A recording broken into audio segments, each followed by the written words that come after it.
क्या आपको पता है कि हमारे सौर मंडल में, हमारे सोलर सिस्टम में 150 से अधिक चंद्रमा है, लेकिन उन सभी चंद्रमाओं में से केवल एक ही है जिसे हम अपने रात के आकाश में चमकता हुआ देखते हैं। पर ऐसा क्यों?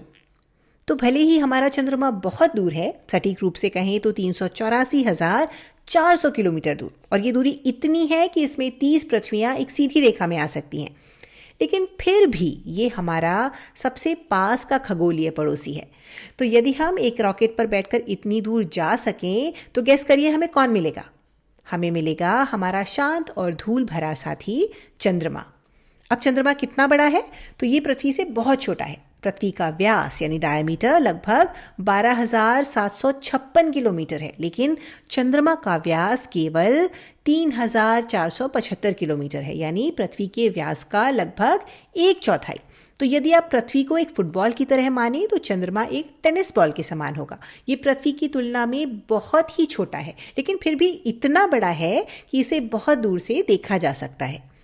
अब अगला प्रश्न ये है कि चंद्रमा दिखता कैसा है? मूल रूप से चंद्रमा की सतह पर क्या है? तो चंद्रमा पूरी तरह से स्लेटी रंग की धूल यानी ग्रे रंग की धूल और चट्टानों से ढका हुआ है, मानो ये कोई विशाल रेगिस्तान हो जहां बिल्कुल हवा ना चलती हो। और अगर हम इसे ध्यान से देखें तो हमें इस पर हर जगह कटोरे जैसे हजारों गड्ढे दिखाई देंगे। इन्हें क्रेटर कहा जाता है। और नहीं, इन्हें किसी ने खोदा नहीं है। ये लाखों वर्षों तक चंद्रमा से टकराने वाले उल्का पिंडों यानी मीटेरॉइड्स, धूमकेतुओं यानी कॉमेट्स और क्षुद्र ग्रहों यानी एस्टेरॉइड्स की भयंकर टक्कर से बने हैं।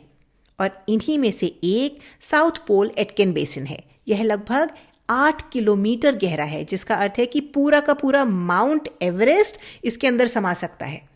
और यहाँ एक बहुत ही रोचक बात है, चूंकि चंद्रमा पर कोई वायुमंडल यानी कोई एटमॉस्फेयर नहीं है, कोई हवा, कोई बारिश और कोई जीवन नहीं है, इसलिए ये क्रेटर कभी मिटते नहीं हैं। अब अगला प्रश्न ये है कि क्या चंद्रमा पर जल है, पानी है? तो वहाँ नदियों या महासागरों की तरह बहने वाला जल नहीं है, लेकिन वैज्ञानिकों ने चंद्रमा के छाया वाले हिस्सों में जमे हुए जल के छोटे छोटे अंश खोजे हैं। लेकिन ये तो बात हुई कि चंद्रमा बाहर से कैसा दिखता है, पर चंद्रमा के अंदर क्या है? आइए पता लगाते हैं। कल्पना कीजिए कि हम चंद्रमा को एक केक की तरह काट रहे हैं, हालांकि एक बहुत पथरीला केक है। अब चंद्रमा के बिल्कुल केंद्र में लोहे का क्रोड या कोर है। यह गर्म और अत्यंत सघन है। इसके चारों ओर एक प्रावार या मेंटल है जो मैग्नीशियम और सिलिकॉन जैसे खनिजों से भरा हुआ है, और इसकी पपड़ी या क्रस्ट ये वो हिस्सा है जिसे हम देखते हैं, जो पूरी तरह से धूल और चट्टानों से बना है। अब इसके बाद चलिए एक बहुत ही रोचक प्रश्न पर चलते हैं। चंद्रमा गति कैसे करता है? और इसके लिए आइए हम इस पूरी चीज को थोड़ा दूर से देखते हैं। अंतरिक्ष से हम चंद्रमा को पृथ्वी की परिक्रमा करते हुए देखेंगे, ठीक वैसे ही जैसे पृथ्वी सूर्य की परिक्रमा करती है। लेकिन यहाँ एक बहुत ही अद्भुत बात है। चंद्रमा का परिक्रमा का पथ पूरी तरह से गोल नहीं है, ये अंडाकार या दीर्घवृत्ताकार है, इलिप्टिकल है। इसीलिए कुछ दिन चंद्रमा पृथ्वी के निकट होता है और कुछ दिन ये बहुत दूर होता है। इसके अलावा जैसे जैसे चंद्रमा पृथ्वी की परिक्रमा करता है, वह अपने ही अक्ष पर घूर्णन भी करता है, रोटेट भी करता है। मतलब वह अपने ही अक्ष पर कुछ इस तरह से घूमता है। चंद्रमा जितने समय में पृथ्वी की एक परिक्रमा पूरी करता है, ठीक उतने ही समय में वह अपने अक्ष पर भी एक चक्कर पूरा करता है। और यही कारण है कि हमें पृथ्वी से चंद्रमा का सदैव एक ही भाग दिखाई देता है। कल्पना कीजिए कि आप अपने मित्र के चारों ओर गोल गोल घूम रहे हैं, लेकिन आपका चेहरा हमेशा अपने मित्र की ओर ही है। चंद्रमा भी हमारी पृथ्वी के साथ बिल्कुल ऐसा ही करता है। अब चंद्रमा केवल देखने की वस्तु नहीं है, हम वहां वास्तव में जा चुके हैं। 1969 में नील आर्मस्ट्रॉन्ग चंद्रमा पर चलने वाले पहले मनुष्य बने। उन्हें वहां पहुंचने में 3 दिन लगे और उन्होंने वहां अपने पैरों के निशान भी छोड़े, जो आज भी वहीं मौजूद हैं। फिर से सोचिए, ऐसा क्यों?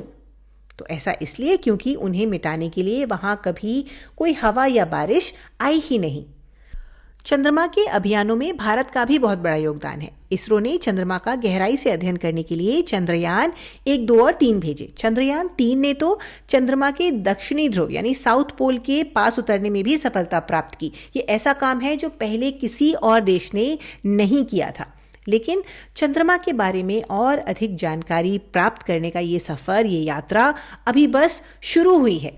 इसलिए अगली बार जब आप आसमान में चंद्रमा की ओर देखें तो याद रखें कि ये आकाश में चमकता हुआ केवल एक गोला नहीं है, ये हमारा सबसे निकटतम खगोलीय पड़ोसी है, जिसकी धूल में आज भी मानव के पैरों के निशान सुरक्षित हैं। और चूंकि यह यात्रा अभी शुरू ही हुई है, क्या पता भविष्य में शायद एक दिन आप भी वहां अपने पैरों के निशान छोड़ आएं।